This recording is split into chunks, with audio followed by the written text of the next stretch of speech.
Welcome back to the deep dive. We're so glad you're here with us today. I want to start by asking you a question about sequels. Oh, okay. Sequels. Yeah, when you think of a sequel, whether it's, a massive movie franchise or maybe a book series you love, how do you usually picture it? Well, usually it's a distinct, separate story. Part one ends, the screen goes black, the credits roll, Mm-hmm. and then maybe 3 years later, part two starts up. Right, right. So, A totally new vibe, a new plot, maybe even a new director. It feels like a restart. exactly. It's a fresh slate. But today, we're going to challenge that notion entirely. We're diving into a fascinating sermon titled Into Egypt. And the core argument here is that when it comes to the Bible, the sequel isn't a restart at all. Not even close. No, and in fact, if you treat it like one, you might miss the entire point of the story. Yeah, this is a heavy one. And just to set the context for everyone listening, the sermon we're analyzing today marks a massive transition for this particular congregation. Hmm. They had just spent, this is a staggering number, by the way, 69 sermons walking through the Gospel of John. 69. I mean, that is a long time to spend in one single book. That's over a year, easily. Oh, well over a year. They've been living deep in the New Testament. The Word became flesh, the miracles, the resurrection. They've been basking in the light of the gospel, essentially. And then abruptly, the preacher pivots all the way back to the Old Testament, back to the book of Exodus. Which feels like a bit of whiplash, doesn't it? You're finishing up the story of Jesus, the climax of the whole thing, and suddenly you're back in sandals and sand dunes. It's definitely a jarring shift. The preacher actually describes it as moving from the light of John back into the shadows of Exodus. But here's the mission of this deep dive. We need to explore the sermon's argument that you actually cannot fully understand Jesus, the light, without understanding Moses, the shadow. Which, to be honest, feels like a bold claim. Very bold. Because most people think the New Testament just explains itself, but this sermon argues that the story of Exodus doesn't begin with a roar, like we usually imagine with the movies, the Red Sea parting, the thunder, the plagues. It argues that Exodus begins with a whisper. Right, and if you miss the whisper, you miss the theology. Okay, so let's unpack this. We've got this huge jump from the Gospel of John straight to Exodus. Why? I mean, is it just random? Did the preacher just draw a book out of a hat? Far from it, actually. The sermon points out that John's gospel is absolutely saturated with Exodus echoes. Like, if you've been listening to those previous 69 sermons, you've heard Jesus referred to as the bread of life. Which is the manna. Exactly, the manna from the wilderness in Exodus, and you've heard about living water. That's the rock in the desert that Moses struck. Right. And then there are the I am statements. Oh, wow. Yeah. That is really the biggest connection. When Jesus says, I am the way or I am the truth, he isn't just using a verb. He is appropriating the divine name revealed to Moses at the burning bush. So John is basically screaming Exodus the entire time. He really is. The sermon quotes John 1:17 to anchor this transition. It says, the law was given through Moses. Grace and truth came through Jesus Christ. The argument here is that John is presenting Jesus as the fulfillment, or the greater Moses. Right. But, and this is the crucial point the sermon makes, to appreciate the fulfillment, you have to understand the shadow. You have to understand why we needed blood on the doorposts in Egypt to understand why we need the cross. It's like trying to understand the punchline of a joke without hearing the setup. That's a great way to put it. Okay, so let's go back to that setup. The sermon takes us to the very first word of Exodus. Now, I opened my English Bible to check this, and Exodus 1 starts with, these are the names of the sons of Israel. It seems like a pretty standard, maybe even boring introduction. It does in English. Mm-hmm. But the sermon drills down into the original Hebrew text here. The phrase is, Weleshimeth. Yeah. And strictly translated, it means, and these are the names. And it literally starts with the word and. It does. It starts with a conjunction. That seems, well, it seems grammatically incorrect. You don't walk into a room and start a conversation with him. And unless you are already talking to yourself in the hallway. Exactly. It implies a previous conversation. Yeah. And the sermon argues that this little word is doing some heavy theological lifting. Wow. It proves that Exodus is not a restarted story. It's not a disconnected sequel.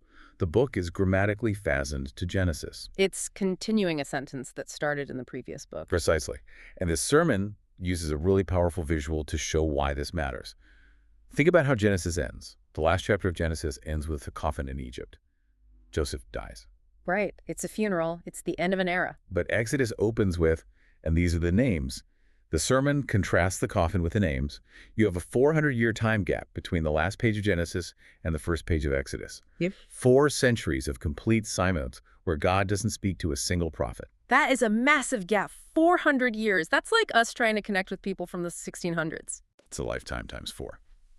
But the theological point this sermon makes is, Joseph died, but God didn't. The carrying is done. It tells us the story didn't stop. The promise made to Abraham is still alive, even though there was a coffin in the last chapter. Okay, so we cross this bridge of the word and into Exodus chapter 1, verses 1 through 7. And here is where the sermon really surprised me. Because if I ask the average person on the street what Exodus is about, they're going to say plagues, they're going to say frogs falling from the sky, rivers of blood. The blockbusters, the special effects. Right.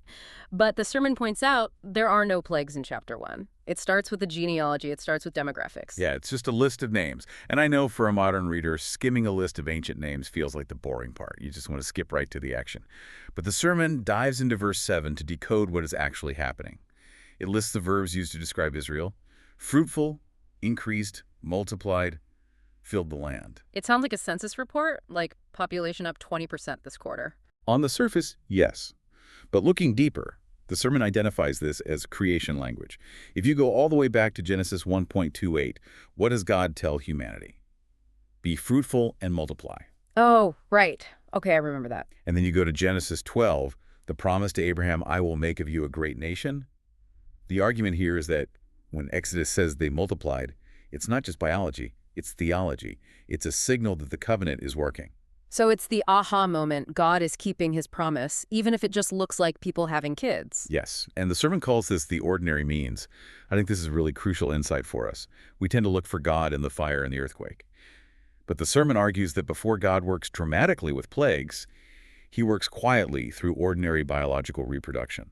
That is such a cool concept. No burning bush yet, no staff turning into a snake, just families having babies. Just moms and dads raising kids. And consider the context, too. The sermon emphasizes that Israel is thriving in foreign soil. They are in Egypt. They aren't in the Promised Land. They are in the shadow of a massive opposing empire. And yet, the text says the land was filled with them.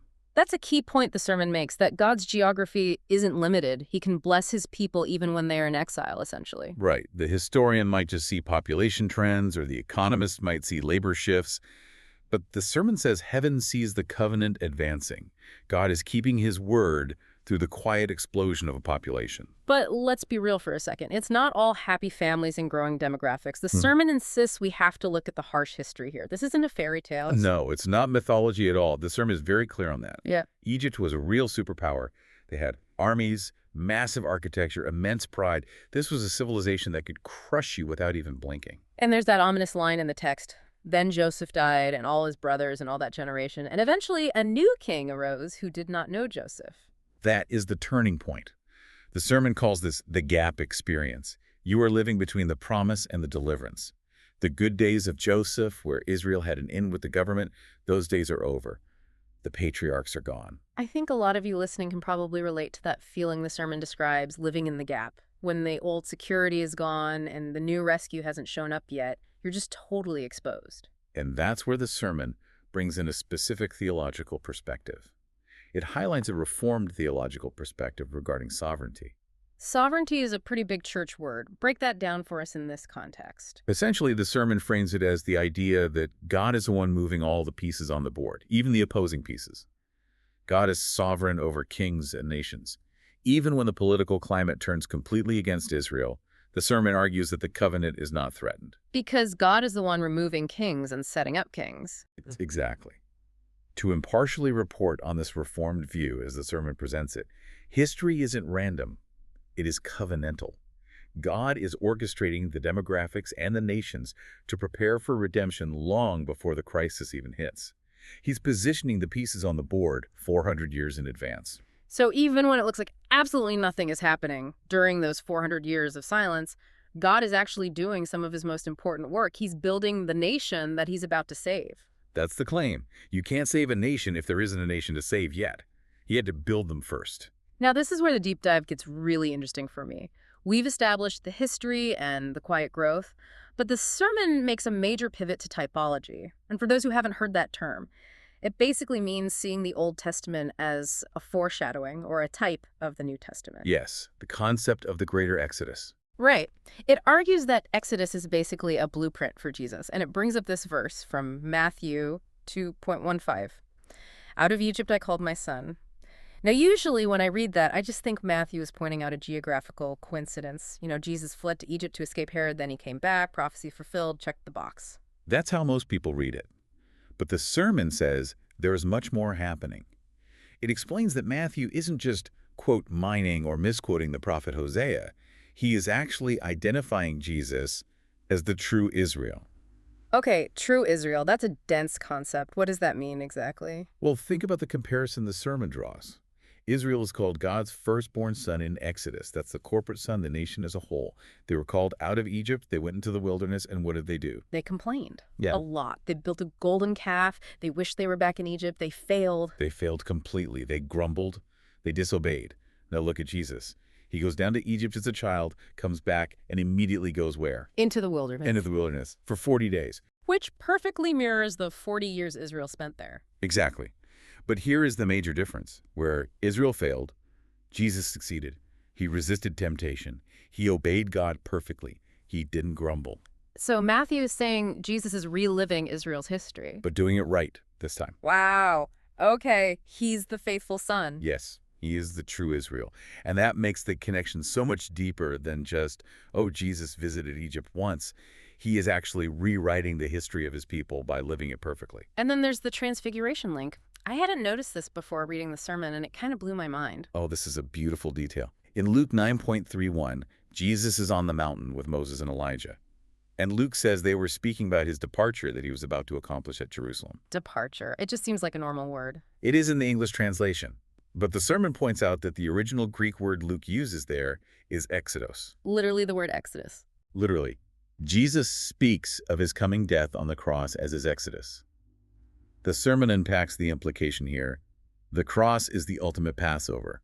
The resurrection is the ultimate Red Sea crossing. That recontextualizes the whole thing. It's not just that Jesus is like Moses. It's that the original Exodus was just a trailer for the main event. A preview, yeah. And it connects the burning bush, too. The revelation of the divine name, I am, W-H-O, I am.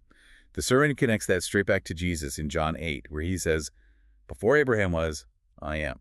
Which got him in a lot of trouble. It almost got him stoned to death right there. Because the Jewish listeners knew exactly what he was doing. He was claiming to be the voice from the bush. The sermon is arguing that the God who spoke from the fire is the exact same one standing there in human flesh. It really reinforces that idea that you can't separate the two testaments. As the sermon quotes Augustine Augustia, the New Testament lies hidden in the Old, and the Old Testament is unveiled in the New. You need both. You really can't understand the solution if you don't fully understand the problem. So we have this massive setup. God building a nation, preserving them in silence, foreshadowing the Savior. But the sermon asks a pretty practical question. Why? Why do all this? Why the plagues, the rescue, the drama?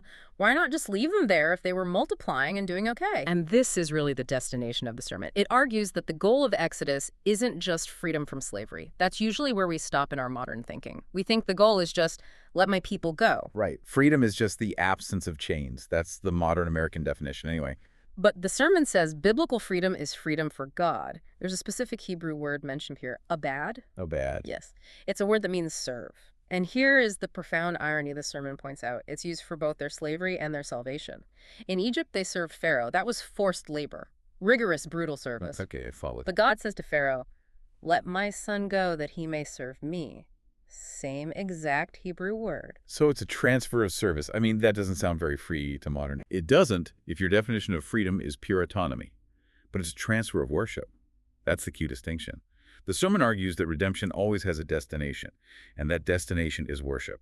It brings in the Westminster Shorter Catechism here, which is a classic theological text. Right. The famous first question, what is the chief end of man? And the answer is to glorify God and enjoy him forever.